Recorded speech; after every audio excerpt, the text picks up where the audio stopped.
Eu sou a Cláudia Aratangi, eu sou a diretora do Centro de Formação aqui da Vila. Sejam todos muito bem-vindos, quem já estava e quem está vindo agora. Essa palestra é uma palestra que a gente faz mesmo para trazer pessoas novas, para as pessoas conhecerem o centro, conhecerem o nosso trabalho, a nossa proposta. E hoje a gente tem uma pessoa super especial que veio do Rio de Janeiro até aqui para esta palestra. Passou o maior sufoco, porque os aeroportos estão todos enlouquecidos com neblina, então ela ia sair de Santos Dumont, não saiu de Santos Dumont, teve que sair do Galeão, ia chegar em Congonhas, que é tudo super mais tranquilo, chegou em Guarulhos, então ela está recuperando o fôlego, tá? E a Patrícia, ela é da Escola Parque, sócia fundadora da Escola Parque, que é uma escola muito relevante no Rio de Janeiro. É uma escola construtivista, parceira da Escola da Vila, assim como a Escola Balão Vermelho Mangabeiras, que também temos vários representantes aqui, que são as escolas parceiras do mesmo grupo da Escola da Vila e da Escola Parque. E a Patrícia, então, nos deu a honra de vir falar sobre esse tema, resolver problemas, competência para o século XXI. E gostaria de pedir... Então, Patrícia, você prefere perguntas durante ou depois? Como que é a sua... Depois, eu acho. Depois. Porque assim, gata... Anotem. Eu juro que não vou muito demorada. Quem já está transmitindo?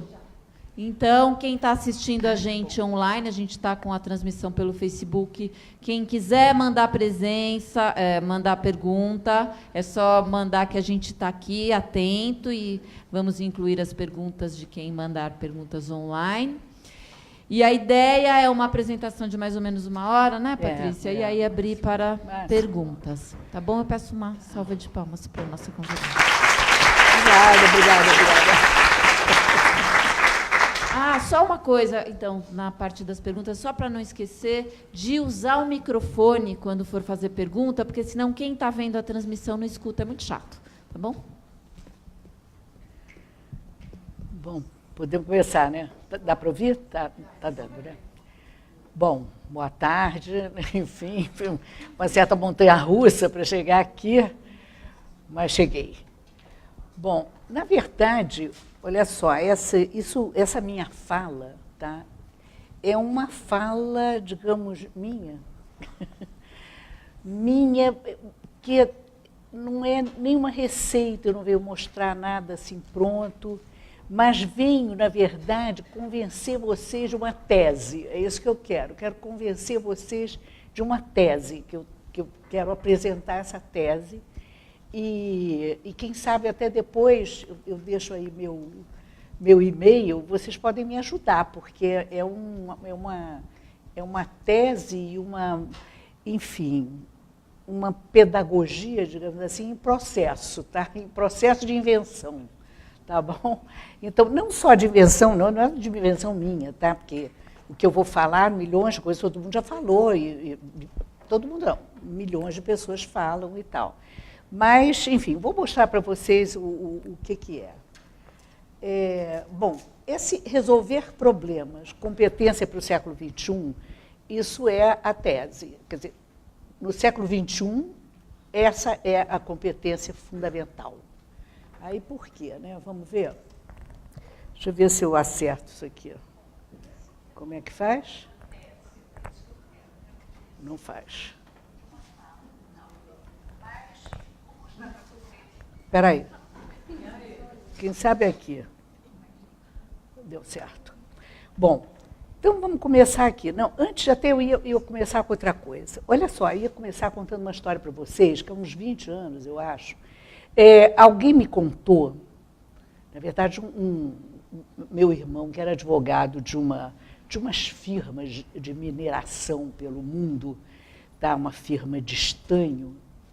Ele me contou que aquela empresa, aquela corporação lá de mineração, contratava profissionais de vários ramos, assim, sociólogos, historiadores, antropólogos e tal, para fazerem um estudo de futuro. Tá? Contratar. Eu fiquei fascinada com aquilo, porque nunca me passou pela cabeça que uma firma de mineração fosse fazer uma coisa dessas. Né? Eles faziam para tentar projetar o destino e o futuro dos minérios lá, era uma firma de mineração de estanho. Eu fiquei com aquilo na cabeça, achei interessantíssimo, logo queria fazer lá na escola, chamar um monte de gente e tal, mas aí esqueci também, aquilo passou. Aí eu encontrei na internet um estudo, já faz uns 10 a 20 anos, em inglês, sobre o futuro da educação. Chama-se Beyond Current Horizons. Deixa eu ver aqui. Espera aí. Deixa eu ver. Aqui, olha. beyondcurrenthorizons.org.uk. Tá? É um estudo muito interessante na época. Agora, olha só. Esse estudo, digamos, é de 2006, 2005, talvez. É incrível que eu fui pensar nele e, assim como vocês, eu fico assim, 2005, 2006 é tão antigo, né? É tão antigo. Eu fico assim, meu Deus do céu. Gente, vocês sabem quando é que é o iPhone? 2007, sabia disso? Tem só 11 anos. O iPhone foi apresentado pelo Steve Jobs, assim, com gala, em 2007, gente. E a gente não vive mais sem esses smartphones. Então, as coisas de 2007 são antigas. Passou, né? E que mundo é esse estranho que a gente não percebe todo dia, porque ele vai, aos poucos, se montando, né? Mas vem um mundo esquisito por aí. Então, eu botei aqui a metamorfose do mundo, porque eu encontrei esse conceito de metamorfose com um cientista social, esse Ulrich Beck, aqui, olha. Tá? Ele tem um livro, já está traduzido, A Metamorfose do Mundo. E ele, é difícil o livro, tá? Porque é um negócio para cientista social. Então, o que ele diz é o seguinte, metamorfose não é mudança, não é evolução, não é revolução. Essas são categorias que as ciências sociais aceitam e lidam com elas. Né? Então, ele faz questão de botar uma outra palavra com uma outra significação, que é a metamorfose. Metamorfose bom, arremete a gente logo ao negócio da borboleta, né? Da larva, vem aquela a pupa e depois, enfim, surge a borboleta, que é sobre uma estrutura, se arma uma outra completamente diferente, né? Mas havia uma estrutura anterior, e sobre ela vem outra diferentíssima. Então, o Ulrich Beck fala muito que nós estamos, que ele diz o seguinte, ele quer responder à pergunta, que mundo é esse que a gente está vivendo?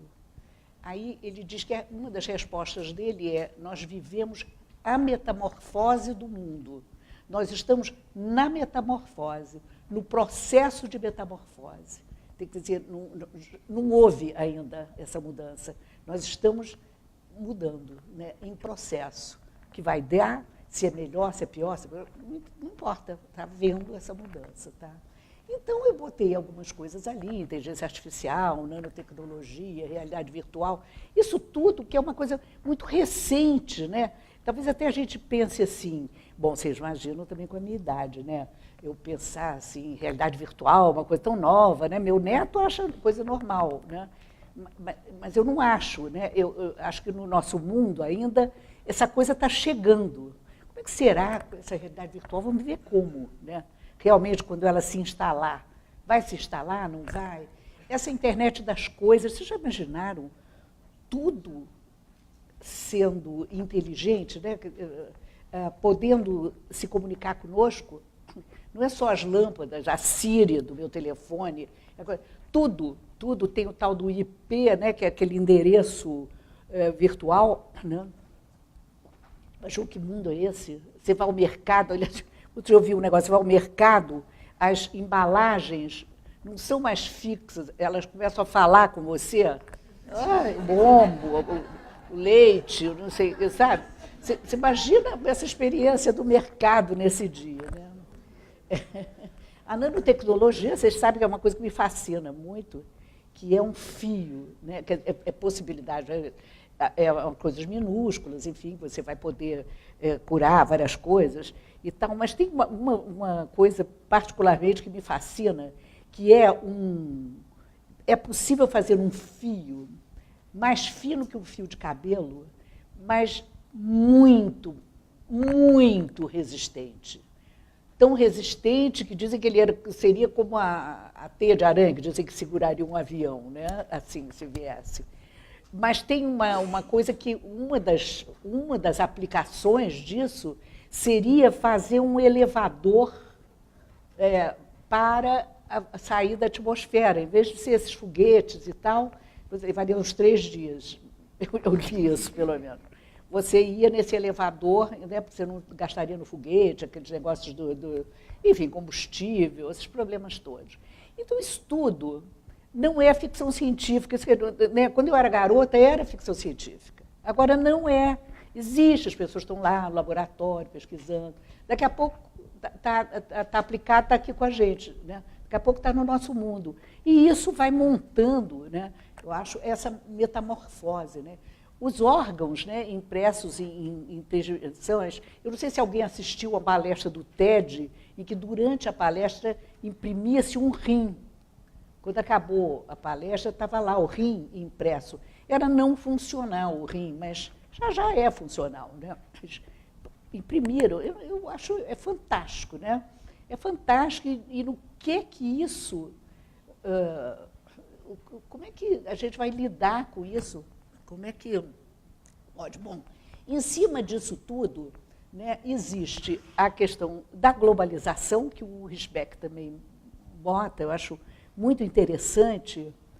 Ele diz o seguinte: nós vivemos ainda um mundo com nações, né, Estados-nações. Né? Nós ainda acreditamos nisso, embora a gente saiba que as fronteiras, elas criaram buracos, né, porque a globalização entra, né, pelas nações. Ele diz que é uma coisa que vai acabar, os Estados-nações, por causa da globalização. Né? Nós vamos, por exemplo, aí ele dá até as mudanças climáticas como exemplo de que as coisas vão mudar, vão se transformar, pelo seguinte: você não pode, mas não é a minha nação com o meu problema climático, é o problema climático do mundo todo. Então, ele diz que é uma nova revolução copernicana, né, que é assim, não é que antes o mundo girava em torno das nações, agora as nações giram em torno do mundo. E isso muda completamente. Ele diz que nós já mudamos muito a nossa maneira de estar no mundo, de ver o mundo, por causa das mudanças climáticas. A gente nem percebe, mas nós já temos outra cabeça em relação a esse pertencimento. Né? Até porque a geografia do mundo, com a elevação das águas, né, ela muda. Então, em vez de fronteiras, assim, você vai ter quem mora mais em cima, quem mora mais embaixo. Né? Então, ele fala de injustiça climática também, enfim. Mas não é o nosso tema aqui, né? Mas o tema é esse, o cenário que eu quero mostrar para vocês é esse. É um cenário em que a gente está num mundo em metamorfose, não numa mudança, né, digamos, natural entre gerações. Né? É mais do que isso. Mas antes também queria falar para vocês, que eu botei aqui, que tem um biólogo, Craig Venter, tá? Que ele até diz o seguinte, eu achei muito interessante: O Craig Venter, ele é um dos que mapeou o genoma humano. Sabe, quando houve o mapeamento do genoma humano, havia um grupo oficial, né, americano, lá, enfim, patrocinado pelo governo americano, e ele disse assim, eu também vou fazer, eu também, sozinho. Ele é um pouco da turma do eu sozinho, mas, enfim, super egocêntrico. Mas aí ele fez também, né, ele ajudou, realmente eles se trocaram e tal, e parece que ele ajudou muito. E o Craig Venter diz o seguinte, o mundo se tornou tão complicado que ele justifica os fundamentalismos.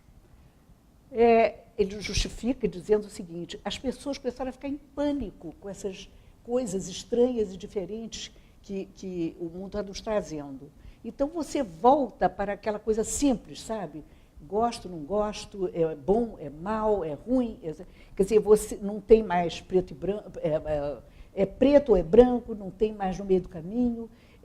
Você volta para trás um pouco para se sentir mais seguro, né? Diante de tanta coisa, ainda por cima com a internet, tudo que a gente tem acesso e que fica sabendo, enfim, a nossa vida passou a ser muito movimentada, né? Bom, a tecnologia ubíqua, né? Isso ela já é, né? Acho que na nossa vida vai se tornar mais ainda. Então, vamos lá. Aqui, outra coisa que tem aparecido muito é essa questão da longevidade, né? A longevidade principalmente, a imortalidade. Esses 4 caras ali, o Ray Kurzweil, o Kevin Kelly, o Eric Jackson e o Vernon Vinge, são muito ligados a essas tecnologias de ponta, de impacto. E esse Ray Kurzweil, ele é daquela Singularity University, e ele toma, gente, 250 pílulas por dia. Porque ele e um médico fazem uma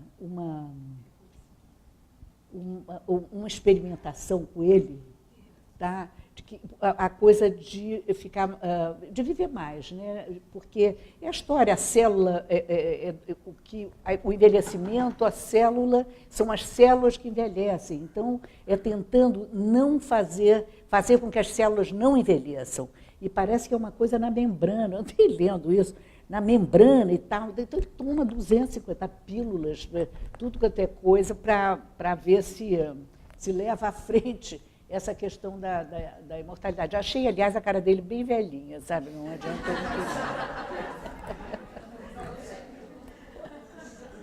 não. Bom, e a questão da imortalidade, aí também é essa coisa, não, que então será imortal.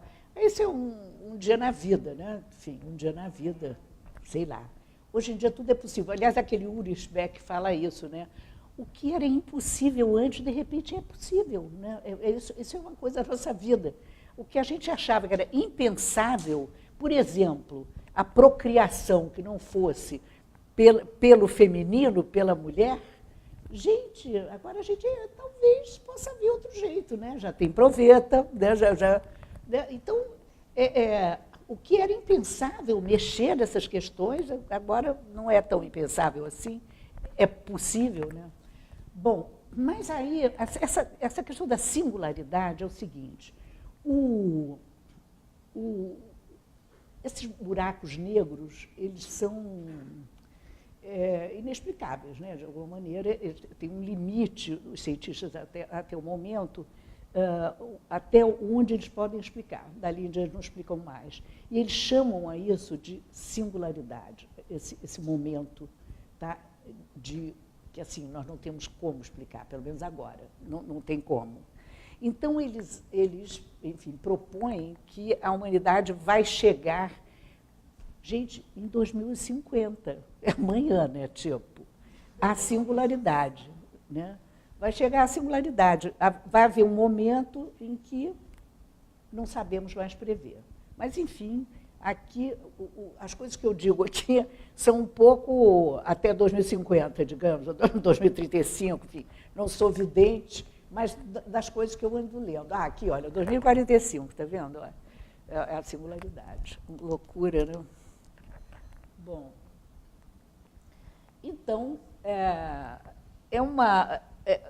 veio com essa nova tecnologia, né, que propiciou que se aliou à ciência, né, desenvolvendo brutalmente descobertas, invenções, enfim, foi realmente a junção, né, da tecnologia com a ciência, nesse século XX, no final do século XX, assim, que deslanchou, né, toda essa série de modificações, né, na forma da gente, enfim, ver o mundo, descobrir o mundo, né? Então, o século XX, a tecnologia do século XX foi a nuclear, né? Nós éramos, né, tinha-se medo, a bomba atômica, agora ninguém mais fala na bomba atômica até, né? Porque outra coisa se botou, uma tecnologia realmente poderosa e a fissão do átomo também era, mas é uma tecnologia que realmente ela se mete em todos os campos, né? E é mais do que uma lacuna geracional, que eu já tinha falado isso, né? É como se a gente estivesse vivendo um momento de descontinuidade, né? De ruptura. Aí eu descobri o Beck, que fala em metamorfose, né? Mas aqui seria até mais aquele Thomas Kuhn, que fala da mudança de paradigma, né? De você mudar um paradigma por outro. Como é que se dá isso, né? Enfim, até eu rio que eu li que o Thomas Kuhn escreve assim: quando é que muda o paradigma? Muda quando todas as pessoas que conheciam o paradigma anterior morrem, que acabou a geração. Aí mudou, aí já veio as outras com um novo paradigma. Tá? Eu botei ali o Pierre Levy, porque ele foi um dos primeiros que falava isso, né, da questão do suporte, né, do apoio, da plataforma, né, da escrita. Quando o homem inventou a escrita, né, outra plataforma para a comunicação, largou a oralidade, né? Alguma coisa sempre se perde no caminho, ficou a oralidade, a memória, né? Dizem que o Platão foi muito contra, né, que se escrevesse, porque as pessoas não teriam mais memória e tal. E agora, diz o Pierre Levy, a gente está com outro suporte, né, que é o suporte, por enquanto, pelo menos, da tela. Não sei se será esse sempre, né? Pode ser as paredes, pode ser holografia, não sei. Tudo é possível, né? Bom, vamos ver. Então, na questão então, de passar para outra geração, vem uma geração que lida bem diferente com essas coisas, né? O Howard Gardner fala dessa geração nova, tem digitais, os ativos digitais, os millennials, ele chama de geração app, né, de aplicativo. Ele diz que essa geração, se não tem aplicativo, eles acham que a coisa não existe. Ele perguntou para você: tem aplicativo? Não, então não existe. Para essa geração, só existe o que tem aplicativo. Mas falam também muito mal, né? A gente fala mal dos jovens de hoje. Eu não gosto de falar mal, não, mas fala-se mal. Eles não sabem nada, não ligam para nada, né? Não leem nada. Não... Enfim, acho que toda a geração mais velha reclama dos jovens, né? Eles não se interessam, eles são preguiçosos, abusados. Muitos, enfim, julgamentos negativos em relação aos jovens. Mas esse Dan Tapscott, de quem eu gosto, ele defende os jovens, né? Esses jovens crescem mergulhados nesses bits e bytes, né? Então, quer dizer, eu até fiquei pensando, se deve ter vários aqui, que aí, nossa, eu estou falando isso, olha, eu sou realmente antiga, viu? Né? Porque um jovem que já cresce imerso, essa fala minha, talvez não tenha nada a ver, nada, não sei. Bom, são globalizados e, segundo o Dan Tapscott, eles mudam as instituições onde entram. Porque eu já vi muita queixa. Vão trabalhar e querem ser donos do pedaço, reclamam que a tecnologia é atrasada. Sei lá se eles têm razão ou não, né? Vamos ver. Bom, aqui é o seguinte, só para lembrar vocês que em 97, 20 anos de agora, não tinha Twitter, Facebook, YouTube, Google, Instagram, smartphone. Aliás, eu acho que quando passou o ano 2000 não tinha nada disso também, não. Ainda não, né? Gente, é muito pouco tempo, gente. Eu fico horrorizada com isso. Outro mundo, poxa, você imaginar o mundo sem isso? E o Tepscat acha que os meninos são ótimos, prezam a liberdade, gostam de customizar as coisas, são alegres, querem se divertir em qualquer lugar, detestam palestras, isso vai direto para a escola, né?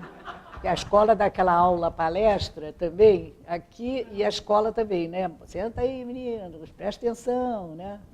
Aula palestra, integridade, enfim. Bom, e a escola, né?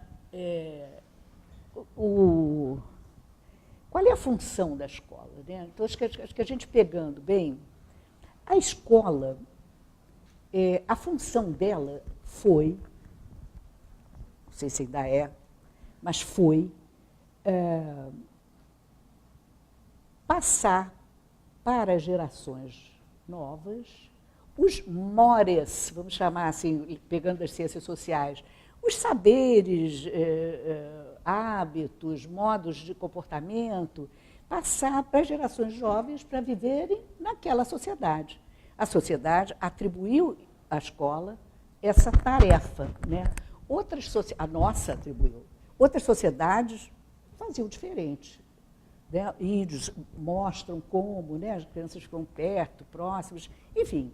A nossa sociedade atribuiu à escola isso. Então, a escola reproduz, né? Pode haver alguma renovação, até para a sociedade não se estiolar, reproduz aquilo. Aí, mas agora, que sociedade é essa? Para que sociedade a gente está formando esses meninos? Para qual? Essa da metamorfose, né? Essa da metamorfose a gente não sabe bem. Então, o que a gente está fazendo? Está botando para aquela lá, né, do século XX, de quando eu era menina, né? Aquela coisa igual, todos os saberes, aqueles conhecimentos, né? Com aquelas matérias que a gente também não sabe por que eram aquelas. Né? A gente está reproduzindo uma coisa. Então, acho que o mal-estar que a gente sente vai muito por aí, né?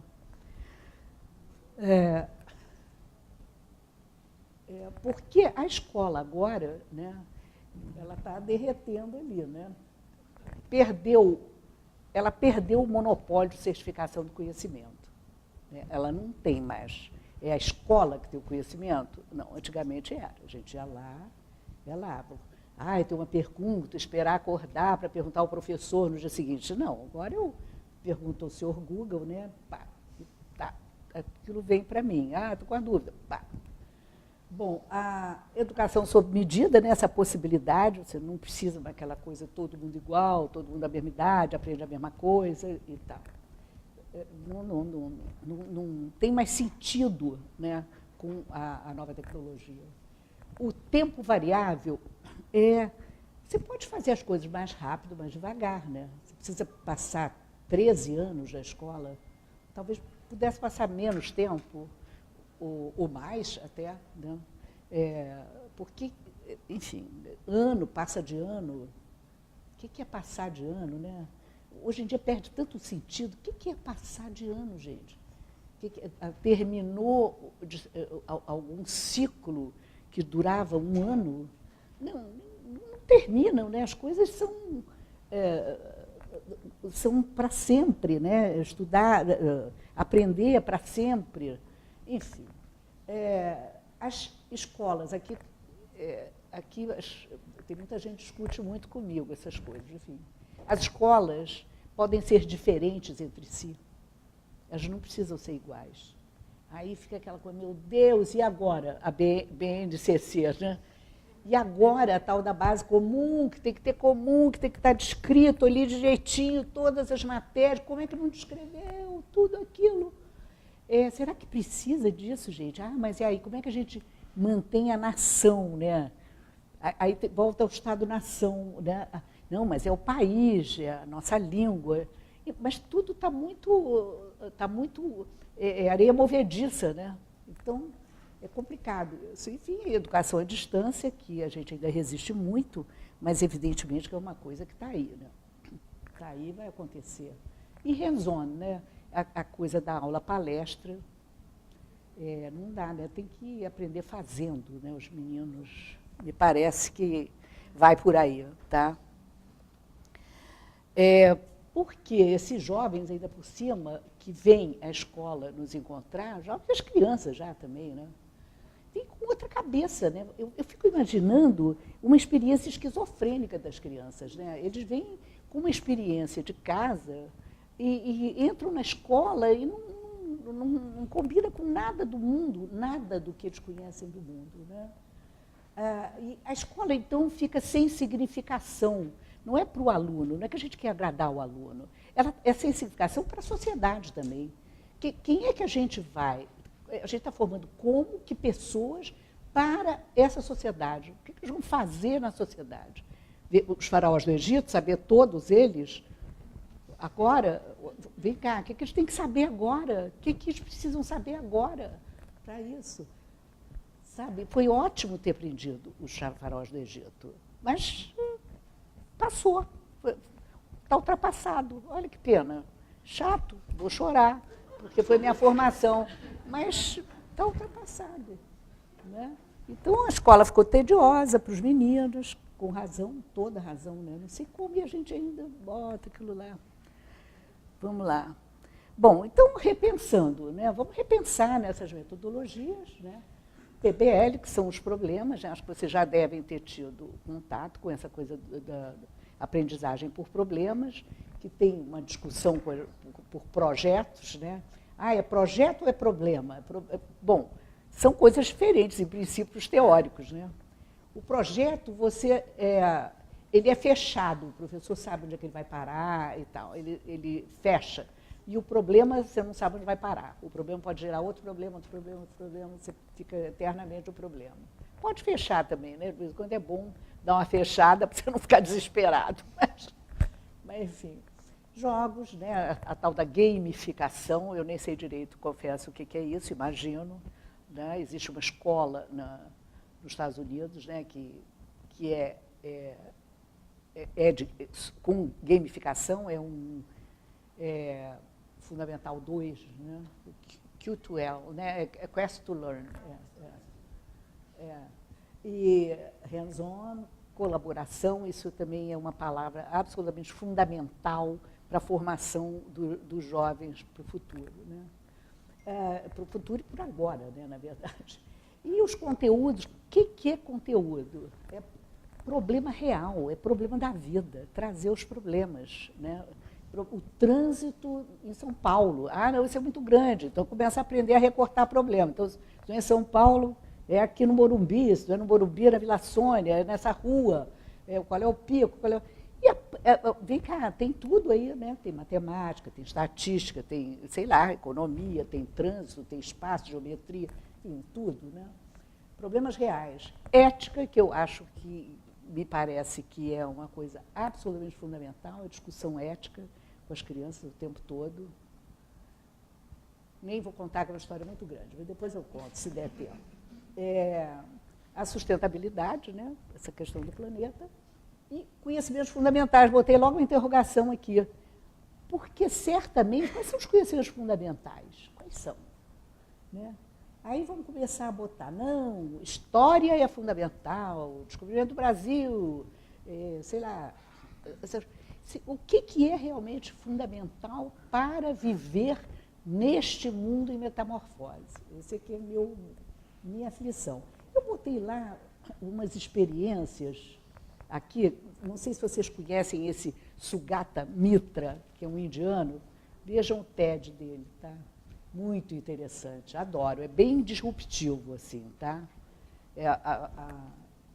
Hole in the Wall, buraco na parede, é o nome da primeira escola que ele fez, chama-se Buraco na Parede.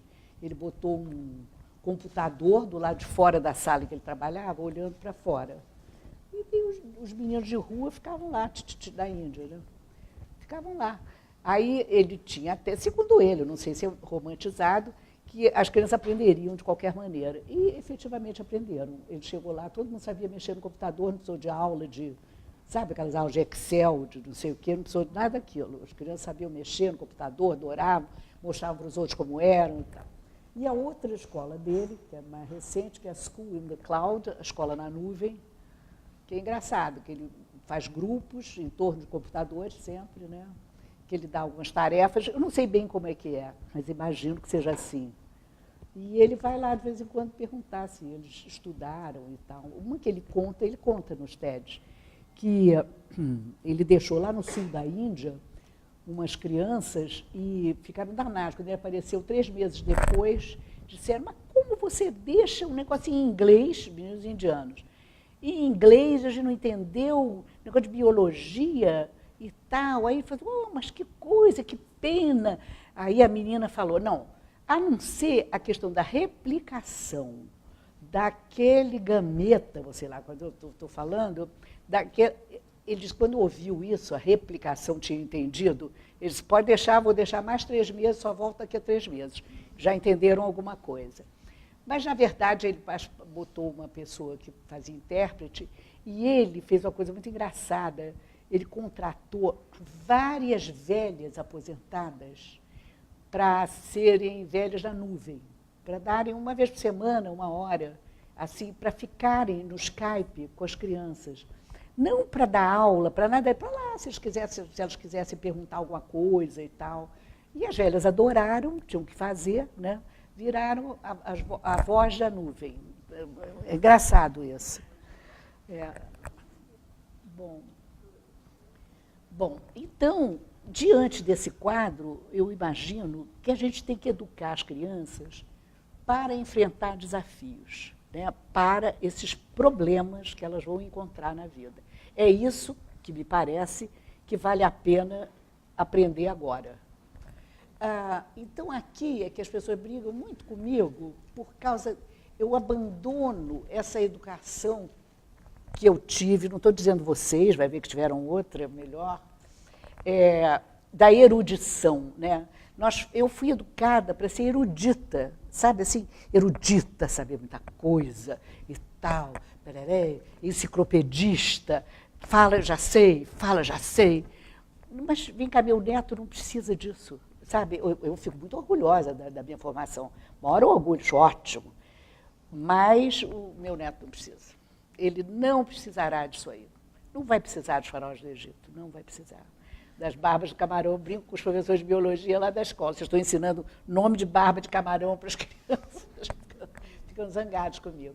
Mas, enfim, eu acho que a coragem vai ser...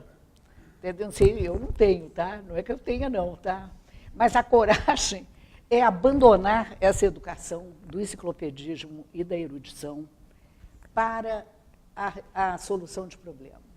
Aprender fazendo. Então, não tem aquela coisa de que eu tenho um conhecimento prévio, eu preciso de saber, porque tem muito assim, né? Não, menino, isso aqui é só o ano que vem, cala a boca, só no ano que vem que você vai aprender isso. Aí, não é assim, ainda tem isso, ainda tem. Então, não é isso, né? Se você já está interessado naquilo, aliás, esses meninos que lidam com a internet todos os dias, já toda hora, eles abordam o conhecimento, a gente tem mania do mais fácil para o mais difícil. Quem disse?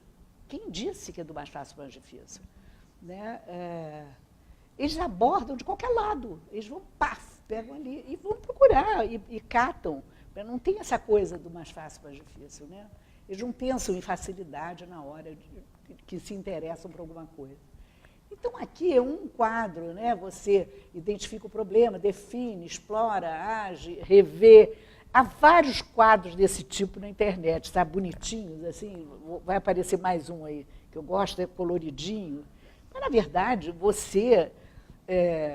vários de vocês, evidentemente, já têm a experiência de propor um problema e as crianças começarem a construir as suas soluções, né? Vamos lá. Bom, então vamos aqui, olha, conhecimento, quais seriam os conhecimentos fundamentais? Aí são os meus, entendeu? Eu assim, porque eu acho que está acontecendo. Que eu acho que esses meninos falam, olha, escassez de alimentação, a gente já sabe que vai ter. Então, precisa ver o que é alimentação e o que vai ser essa escassez de alimentação. Manipulação genética, né? Globalização, aquecimento global. Aqui.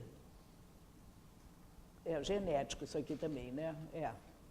Aquele CRISPR, edição de gene, enfim. Essa alfabetização científica aqui é fundamental, né, para esse século. Fundamental. Aliás, ele até tem um cara que diz que você deve perguntar ao seu deputado ou vereador o que é um blastocisto, para saber se ele sabe. Sabe por quê? Blastocisto é o encontro lá acho que do esperma com óvulo, enfim. O blastocisto está ali, é o seguinte, é célula-tronco. Então, se ele vai decidir alguma coisa em relação à célula-tronco, ele tem que ter um mínimo de alfabetização científica. Tem que saber o que são as coisas, né? Bom, aí tem essa questão da sustentabilidade, né? Dessa também alfabetização aqui, né? Mas olha só, eu queria falar para vocês o seguinte, eu vou e volto. Vou dizer por quê. Porque me parece que a lógica matemática e a lógica de comunicação linguística são os eixos do nosso pensamento. Então, isso a gente tem que manter. Tá? Tem que manter a possibilidade de pensar com lógica e se comunicar com lógica. Eu acho, me parece, são coisas, essas são fundamentais. Bom, não é também para a gente se apegar a isso, graças, fiquei com alguma coisa, né? Português e matemática. Não. Mas eu acho que isso é muito importante mesmo. Bom, é claro que nessa comunicação, estão várias comunicações, né, das artes, da língua estrangeira, né? Vocês leram, que acho que é o Google, não me lembro qual, o Microsoft, está inventando o intérprete, né, permanente, que não é escrito, é por fala. Então, cursos de inglês ferrados, né, coitados. Vai ter já agora. Bom, então, esses conhecimentos seriam fundamentais. Quer dizer, voltei nessa bola, aí vocês botariam milhões de outros, sabe? Mas não são aquelas matérias da escola, tá? Bom, e as competências, né, que eu penso que seriam necessárias, né, que é identificar e resolver problemas, ética é uma competência fundamental, a mentalidade planetária, parar de ficar aqui no meu umbigo só, né? Pensar o mundo, a sustentabilidade socioambiental, né? Trabalhar em grupo e o pensamento divergente, quer dizer, a gente voltar a cuidar, que era uma coisa, no começo meu na escola, tinha muito essa coisa de pensar em criatividade, pensamento divergente e tal, a gente deixou isso de lado, mas é preciso, de novo, incentivar a criatividade, né? Aliás, eu adoraria ter inventado isso aqui, olha. Acho isso o máximo. Eu queria ter feito esse coisinha. Bom, então a gente trocaria todas essas matérias todas por problemas reais, né, que são resolvidos em grupos, com faixa etária ampla, não precisa ser 8, 9, 10, 11 anos. E ali, quem está falando de PBL, Problem Based Learning, esse IMSA é o Illinois Mathematics and Science Academy, tá? Illinois Mathematics and Science Academy. Essa Kati Kasmai, tá? Esses retratos até são de cursos dela. Existe um paper na internet, McClelland Problem Solving Paper. Aliás, Problem Solving, você bota que tem 300 papers. E essa universidade holandesa, Maastricht, também está falando disso. Tá?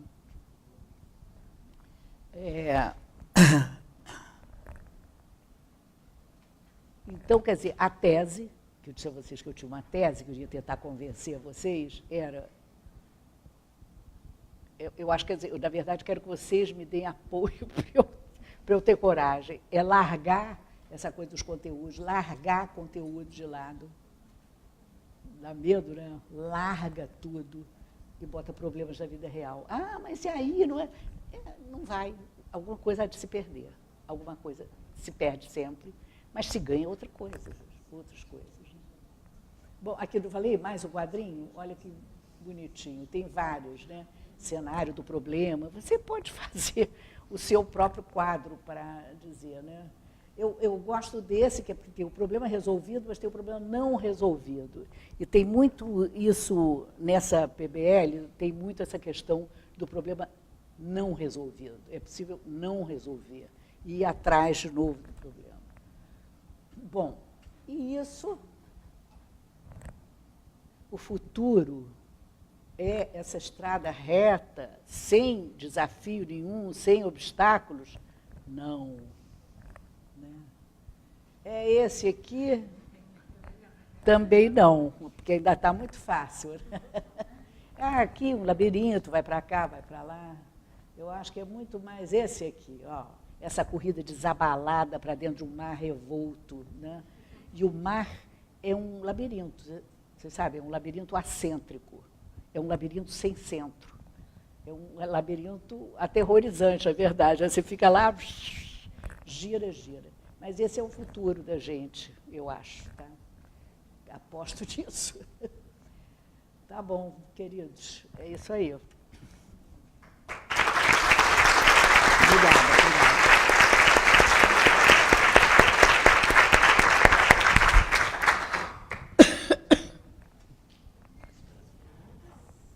Perguntas?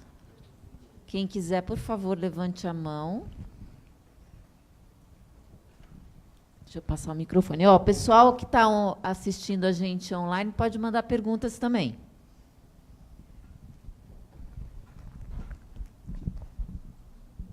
Olá, tudo bem, Patrícia? Tudo bom? Eu sou aqui da Escola da Vila, sou professor de Educação Física e, conforme você ia falando, eu ia pensando numa questão que, para a gente da área, tem sido muito importante, que, quando a gente olha para as competências, existe, né, uma discussão relacionada a como a escola vai atender essas competências que estão aí do mercado. Né? Então, como que, muitas vezes, o mercado, a sociedade, ela influencia nas competências que muitas vezes são atribuídas à escola para dar esses desafios do campo profissional. Né? E isso, hoje em dia, tem sido, de uma certa forma, relativizado, porque acaba trazendo, como você mesmo falou, na globalização, uma certa homogeneização. Todo mundo tem que fazer as coisas com uma competência muito parecida, todo mundo tem que resolver os problemas que são realmente problemas importantes, universais, como você levantou, mas acaba, por um outro lado, desconsiderando questões mais de aspectos locais, culturais, políticos, sociais, né, dessa formação do estudante.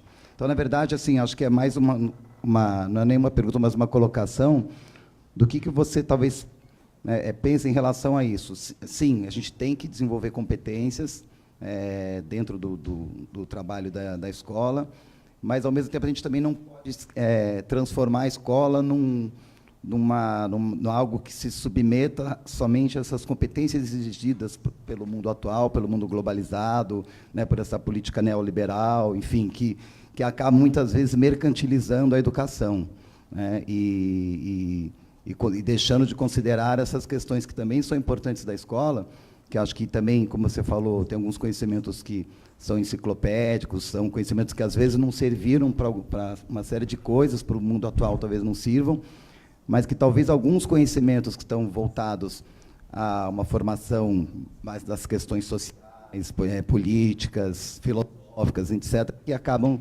hoje em dia, também sendo um pouco deixadas de lado, né, ou vistas de uma forma menos valorizada do que essa preocupação das competências exigidas para o mundo do trabalho. Né?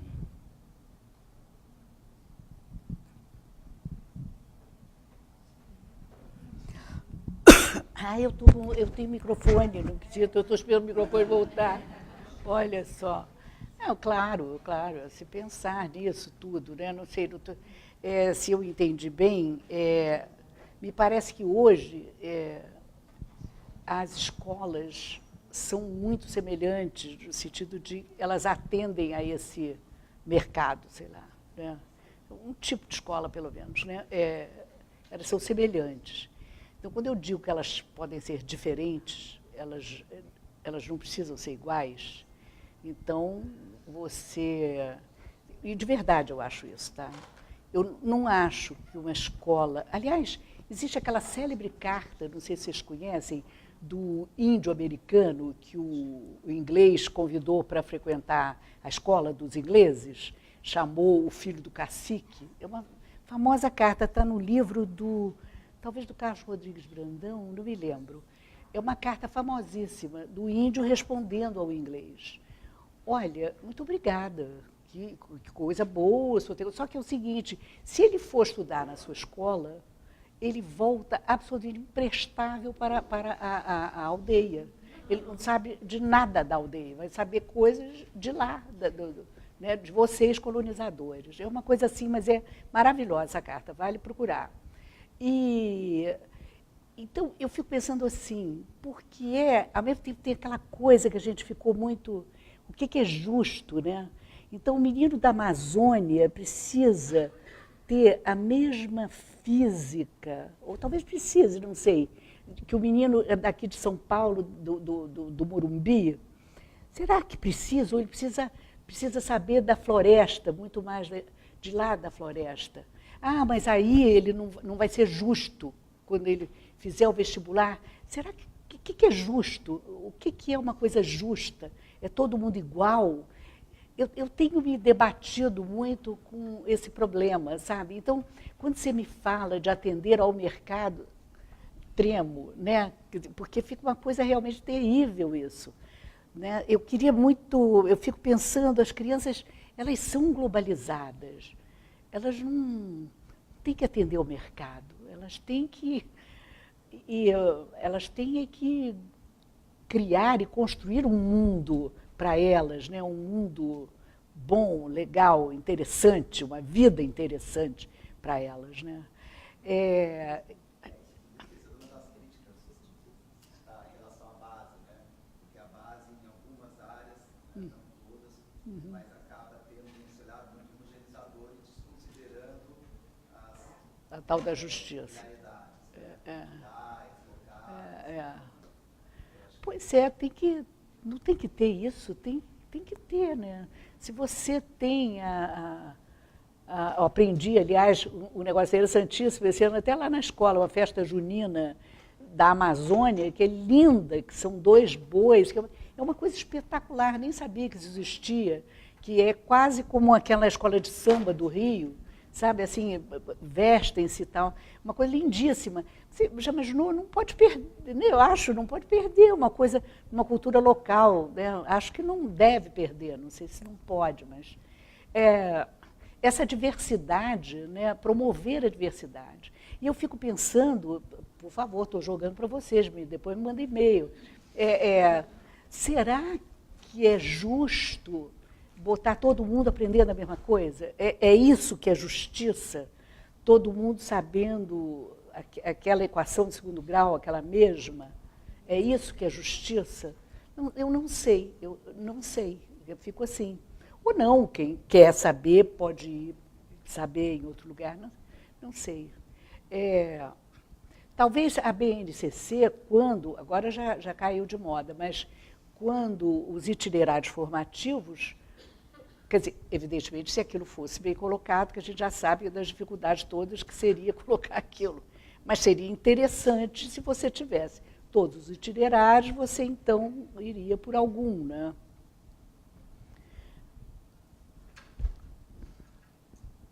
Patrícia, a gente tem um monte de gente querendo fazer pergunta. Desculpa. Então, eu acho que eu vou fazer o seguinte, eu vou pedir 3 perguntas, que daí você acha que assim a gente vê se você consegue agrupar, às vezes os temas são parecidos, e daí você responde. Tem uma pessoa, online, que mandou o seguinte pergunta.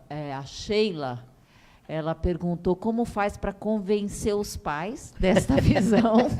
Né? A pessoa já está antecipando os problemas. E aí eu vou passar, tem Fernanda, quem? O moço, a Helena e a Ivana também? Não? Então, eu vou fazer assim, tá? Vamos passar aqui, ali, tá bom? Se apresentem, por favor.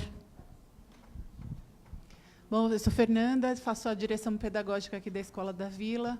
E, para pensar, Patrícia, a gente tem um desafio, quando você colocou lá a formação ética, de pensar muito o quanto a formação em arte, e aí eu vou trazer um pouco para a questão da literatura, ela forma uma condição de análise, porque olhar para o futuro também é conhecer seu passado, é também poder ter ali reflexões e conhecer outros mundos, que tudo bem que as telas oferecem uma condição de você conhecer outros mundos, mas a literatura mexe não só com cenários, mas sentimentos, reflexões, enfim. Aí a gente tem do Ítalo Calvino, Por que Conhecer os Clássicos? E eu fiquei pensando, né, onde fica também o compromisso de qual instituição e de como, da questão da comunidade literária, porque é diferente quando você está numa mediação de telas e tecnologia, e algo que é uma formação artística, ética e estética, que você forma com outros, entre outros, e algo que precisa de uma certa agilidade, eu fico pensando sobre isso, e também com a responsabilidade. Se for pensar assim, o que das gerações, quais são esses conteúdos, o que das gerações você acha que é sensacional, que outras pessoas não percam, é uma certa bagagem do que a literatura e a arte fazem esse tomamento da emoção, do humano, de pensar e conhecer coisas que esses humanos já fizeram no passado e que pode ser um olhar para o futuro. Então, enfim, acho que tem que seguir pensando, mas esse é um desafio que eu acho que, olhar para a escola do futuro, quais são os mínimos, ou quais seriam os compromissos que a gente tem que olhar para frente, essa parte de ética e estética, essa relação com o humano, da singularidade, não do buraco negro, mas do que nos torna, o que nos une. Né? Enfim, é o que eu queria pensar. Meu nome é Bruno Maranhão. Aqui eu sou pai de aluno, mas tenho uma série de outras atividades e, por isso, estou envolvido com essas atividades até o pescoço com o assunto que você trouxe aqui, por isso eu agradeço bastante. E a minha questão é a seguinte, assim, acho que contempla até a pergunta do professor, todo esse movimento de mudança, para mim, fica até difícil entender por que você começou dizendo que é uma tese, né? Porque, para mim, isso já é completa realidade. A única questão é que nós estamos enfrentando o paradigma, mas ela já é realidade, né? Talvez falte alguém que escreva uma tese sobre isso, mas ela já acontece nas empresas, na sociedade, nas escolas e assim por diante. E de todo esse envolvimento que eu estou com esse assunto, tem um elemento que impede que esse paradigma mude, que é o medo, né? Nós tivemos também num evento na Getúlio Vargas que foi apresentada a Chaos Pilot, que é uma escola norueguesa de inovação e empreendedorismo para jovens, não necessariamente para executivos. E aqui a gente até pegou as anotações, né, vai muito em linha com o que você está falando aqui. Então, uma das discussões que a gente teve lá com esse pessoal norueguês da Chaos Pilot é o seguinte: a mudança desse paradigma tem um elemento que está nos impedindo e que impede de forma geral, que é o medo. Então, a pergunta é, na sua experiência, quando você apresenta, quando você mostra tudo isso, como é que você tem percebido esse medo? A pergunta do professor é mais ou menos essa. O medo é assim, meu filho vai ficar fora do mercado de trabalho. Mas quem disse que o mercado de trabalho vai ser esse? Né? Eu digo sempre, se a sua cabeça está treinada para 0 e 1, daqui a pouco a máquina vai te substituir. Né? Então, o mercado de trabalho é outro. Né? Então, mas ainda tem o medo, né? O medo, e se meu filho ficar fora do mercado de trabalho, e se ele não souber, e se isso, e eu, né? E se eu mudar a minha empresa e quebrar, e se amanhã vier uma startup e acabar com tudo? Então, na verdade, esse paradigma a gente está enfrentando muito medo. Eu queria saber da sua experiência, como é que você tem visto esse medo a partir dessas propostas todas que você tem colocado?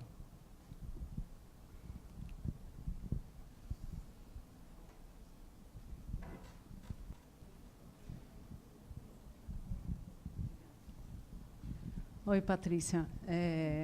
Prazer enorme em conhecê-la. A gente subiu no elevador, eu não me apresentei.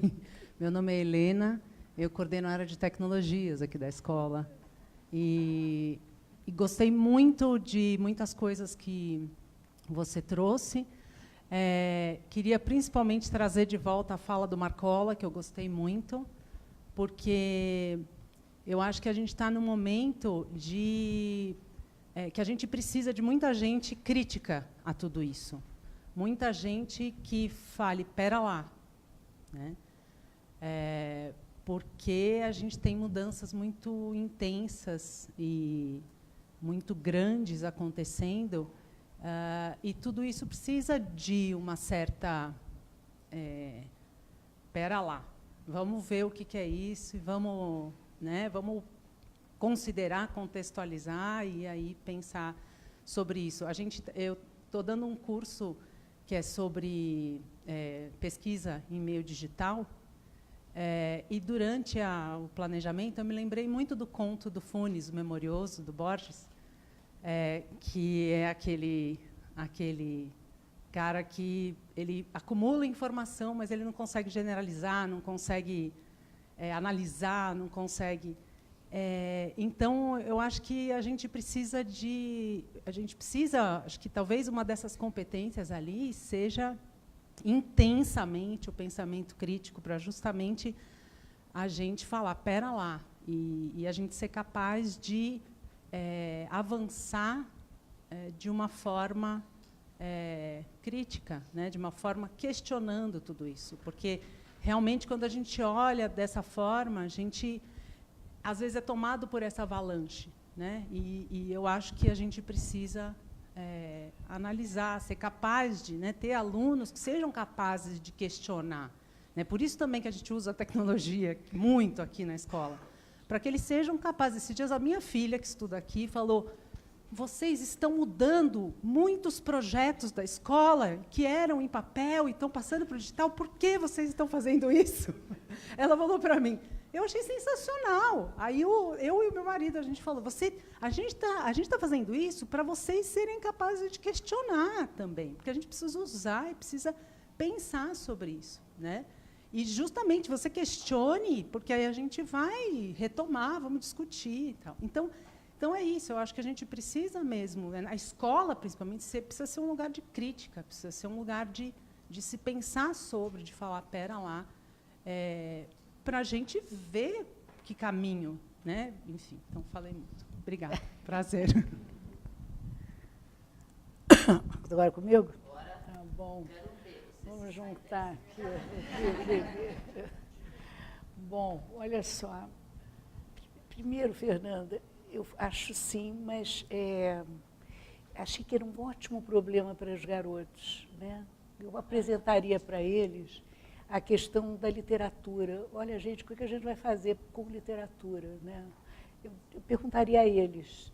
Aliás, quem me ensinou isso uma vez foi o Silvio Meira.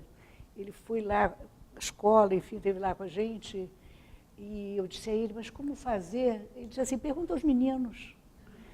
E ele tem tanta razão, sabe? Eu acho que a gente talvez abdicar.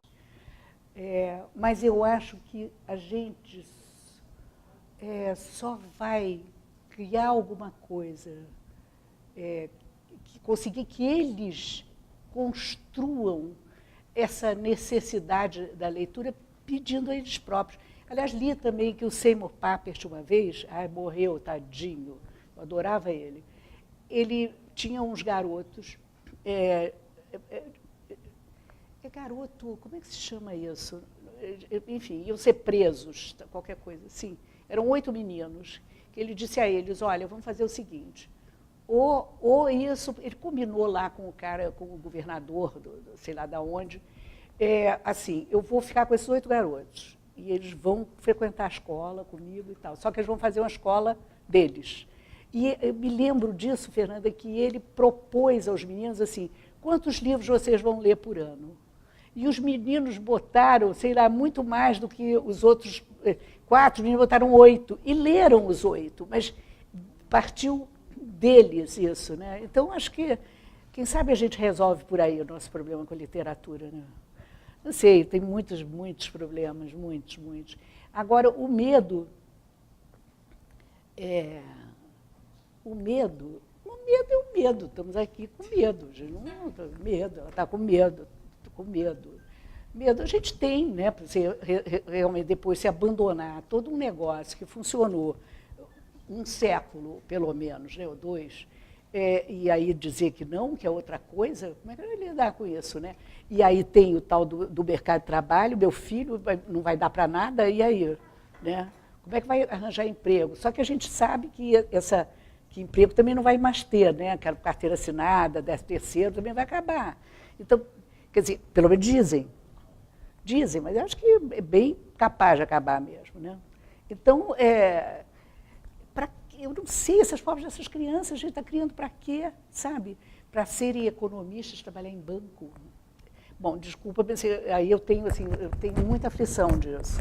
Acho que é muito pouco, sabe, para uma criança, né, globalizada, enfim, que pode ir pelo mundo afora, fazendo coisas bacanas. E, olha, parar, dá para parar não, né? Por mais que a gente queira, não para. Eu acho que a coisa está vindo de avalanche. Né? A curva é assim, ela não é assim. Né? Não para, não. E aí me lembrei também de uma... Me disseram outro dia que tem uma universidade em Foz do Iguaçu, não sei o nome, tá? Que abandonou todas as salas, tudo, que agora é aberto, grupos, problemas. E lá no Rio, eu vou visitar agora, quando eu voltar, né? Essa semana já marquei uma universidade também, uma faculdade, que se chama Celso Lisboa, é uma faculdade particular, tá? Que também acabou com todas as salas, acabou com turma, primeira turma, segunda turma, acabou com isso. Agora é todo mundo com problemas. E essa universidade que eu falei para vocês, a Maastricht, também, tá? Você sabe como é que surgiu esse negócio de problema? Na verdade, foi na Faculdade de Medicina, né? Uma Faculdade de Medicina aí, em algum país do norte, né? Que os meninos estudavam e não sabiam examinar um paciente. Aí começaram a fazer a coisa mais realista, né? Essa aprendizagem. Então, eu acho que medo a gente vai ter mesmo. Medo, que ela está morrendo de medo também, né? Não, tem que ser entusiasta pela tecnologia. Fico convencendo todo mundo que não entra na escola para Mas eu acho que tem que ter atenção.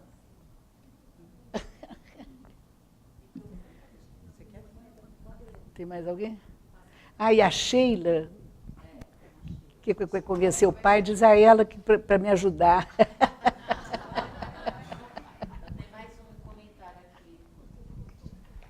Tem mais um comentário aqui de Tatiane Bispo, tá? Boa tarde, sou professora em Cubatão, trabalho com Fundamental 1, penso ser uma linda visão da educação, mas infelizmente a nossa sociedade exige alguns conhecimentos prévios para o mercado de trabalho, que de fato é uma necessidade real. Em sua opinião, nós professores podemos, mesmo sem essa desconstrução de conhecimento, fazer essa aprendizagem significativa na vida do aluno? Busco fazer isso em sala sempre. Que bom. Delícia. Os alunos devem gostar. Eu acho que o aluno engajado nas questões reais, vocês sabem disso, vocês, como eu, têm essa experiência, né? Do garoto botando de pé um projeto. É diferente dele estar parado lá ouvindo o professor, né? A gente sabe que da terceira fila para trás ninguém está prestando atenção. Lá, nenhum aluno está, ainda bem, né, que a cabeça pode voar, vai e volta, vai e volta, vai e volta. Ninguém está prestando atenção, né? É muito chato, gente. Nossa vida, é muito chato. Não foi chato, isso que eu quero dizer para vocês, não foi. O Sugata Mitra fala isso. A escola, mas como eu me formei nessa escola? A gente se formou nessa escola. Então, ela serviu há um tempo, ela foi boa. Agora, ela está ultrapassada, Está sendo difícil ver o que a gente bota no lugar, né? É difícil, mas tem muita gente tentando, né? Tem muita gente tentando fazer alguma coisa diferente, né? Eu não sei quem é que vai fazer primeiro, né? Largar tudo ou não sei. Alguém mais?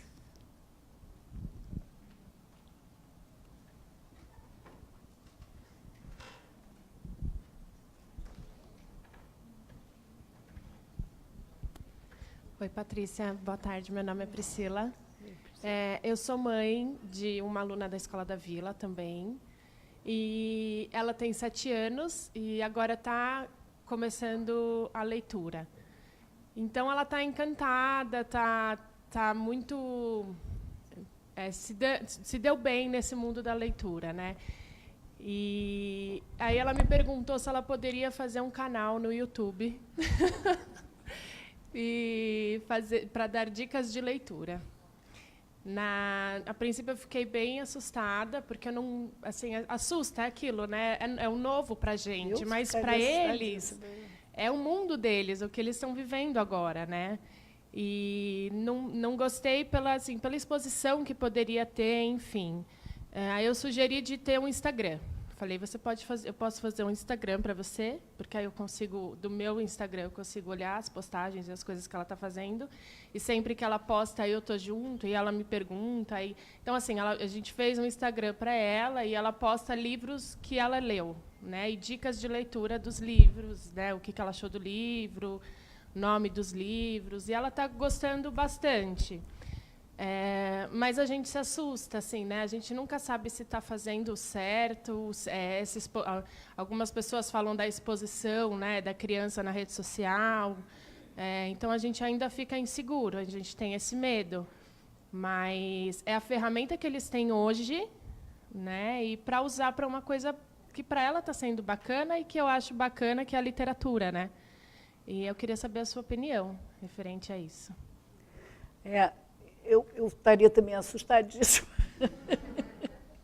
Eu ficaria em pânico. Acho que 7 anos é muito cedo, né, para a exposição, para toda essa exposição. Mas, como você diz, eu não sei mais nada do mundo muito, né?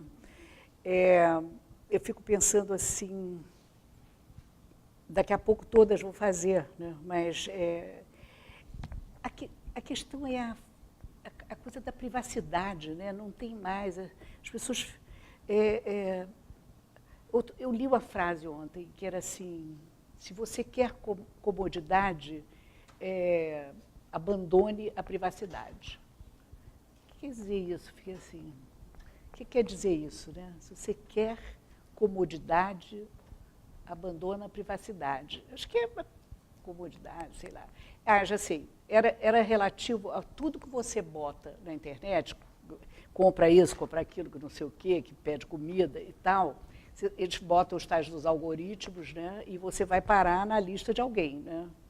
Então, todo mundo vem em cima de você depois, né? Então, com a criança, eu fico assim, o quanto ela consegue se defender disso, né? No momento, você está defendendo, você tentou fazer uma coisa, não sei. Eu tenho uma neta que ela tem 9 anos e ela ambiciona ter um canal do YouTube a vida toda.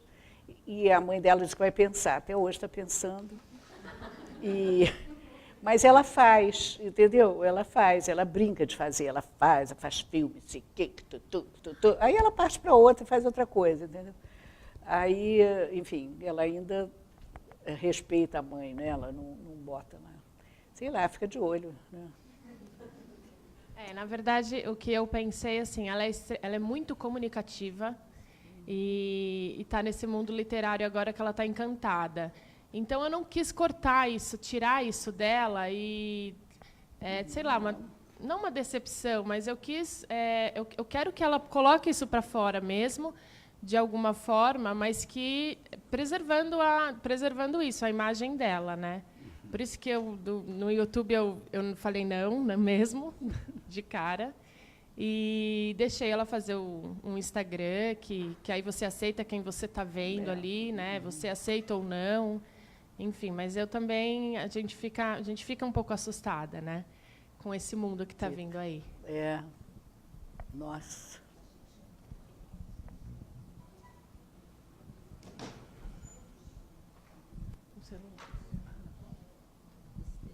Tem alguém que tem pergunta, mas a gente está chegando na hora de encerrar. Tem? Tá bom. Vou pedir para fazer uma versão de pergunta editada. Pode ser? Tá, que nós já estamos muito próximo da hora de encerrar. Bom, então, meu nome é Ana Paula, eu sou do Espaço da Vila, que é um berçário parceiro da Escola da Vila. E a minha questão é assim, né, isso tudo realmente mobiliza pensar essa nova identidade, talvez, para a educação, né? Mas tem algumas coisas que eu considero que são importantes da gente não deixar de considerar, né? Que tem a ver com as mediações, que tem a ver com a presença, que tem a ver com o valor do humano, das relações. Então, porque senão a gente vai se encantando por esse mundo aí do virtual, do que tudo pode, do que tudo se amplia, tudo se amplifica. E tudo bem, talvez isso esteja realmente mudando a nossa relação com o tempo e com o espaço onde a gente está, né? Mas, enquanto a gente ainda está nessa transição, eu acho que é importante a garantia dessa presença, a garantia dessa mediação, assim, e num certo sentido de uma assimetria. Tudo bem que as crianças, os jovens, talvez estejam mais por dentro do mundo dos aplicativos do que nós que estamos chegando também ao mesmo tempo que eles nisso e menos encantados em algumas situações ou mais em outras. Mas esse papel do adulto, né, como é que ele se coloca? Não sei, acho que essa é uma questão. Bom, posso... não, vou escutar aqui a outra. Boa tarde, Patrícia. Meu nome é Adjani. Pensando, né? Vou sair daqui com muito mais problemas do que soluções. Você me levantou várias questões, mas eu acho que a escola não vem dando certo há tanto tempo assim. Acho que está falida. Esse modelo tradicional é chato. Eu penso, na época que eu estudava, eu tenho 30, eu achava chato. Minha filha acha chato. E continua as coisas, né? Eu acho que a forma com que está sendo passadas as informações para as crianças que está desinteressante. Já era desinteressante para mim, para ela, que ela tem 3 anos e mexe no celular, assiste Netflix e pega e já sabe mexer. Não, mamãe, pode deixar, é aqui, ó, que mexe. Para ela é desinteressante esse modo tradicional. Então, não é que a gente vai deixar de... Eu pensando, né, como educadora, não é que eu vou deixar de dar alguns conteúdos básicos, mas a forma com que eu vou dar que tem que ser renovada, porque está chato, não está, né, não tá dando certo. Tem inúmeras ferramentas que a internet, esse mundo digital traz, que a gente pode usar, e é um canal certo para essa geração, porque a palestra não funciona mais. Bom,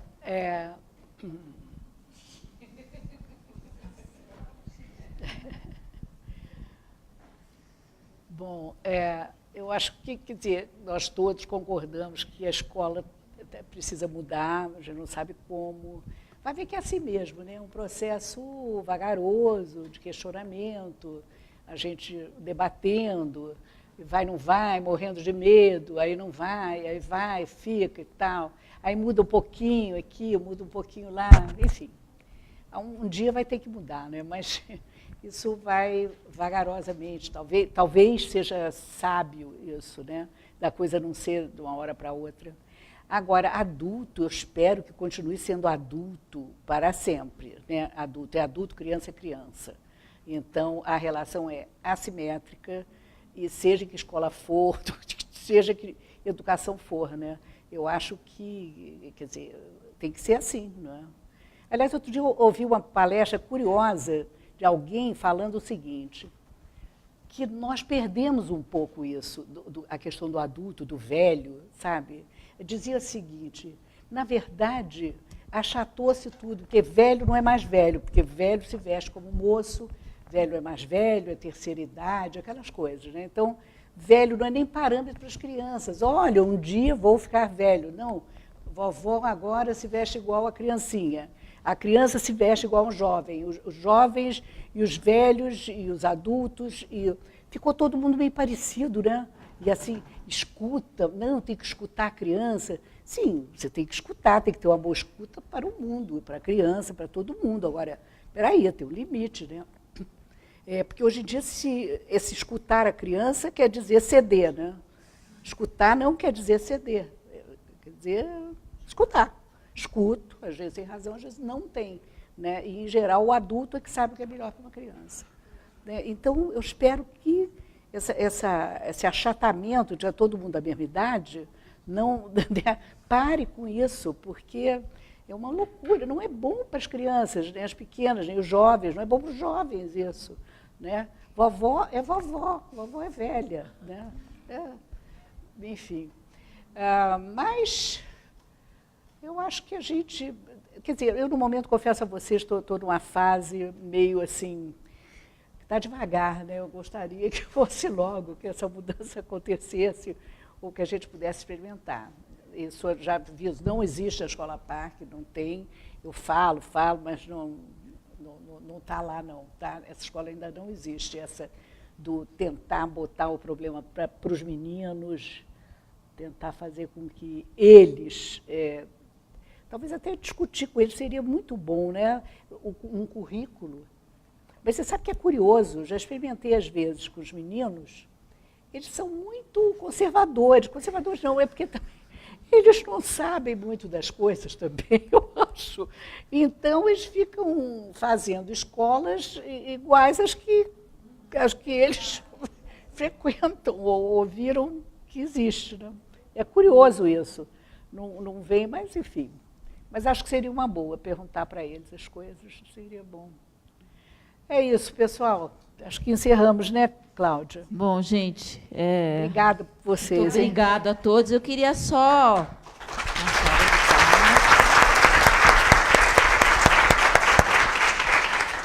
Eu queria enfatizar que na quarta-feira a gente está aqui falando, né, de todas essas mudanças, de tudo que vai acontecer, o futuro que está tão presente e tal. Mas na quarta a gente vai falar de um tema super relevante, que é algo que devia ter mudado, mas que está muito enraizado, que é a questão da discriminação racial. Acho que é um tema que é assim, a gente está falando de algo agora, de tantas mudanças, mas isso há quanto tempo que isso está aí e está tão difícil da gente transformar esse país. Então, vai vir o Silvio Almeida, que é um professor de Direito, formado em Letras também, com pós-graduação, presidente do Instituto Luiz Gama, que é uma instituição muito atuante na questão da discriminação racial, falar desse tópico, que é um tópico fundamental também, que tem a ver com essa questão da humanidade, que é algo que esperamos a escola nunca perca. Tá? Muito obrigada, gente. Até quarta-feira.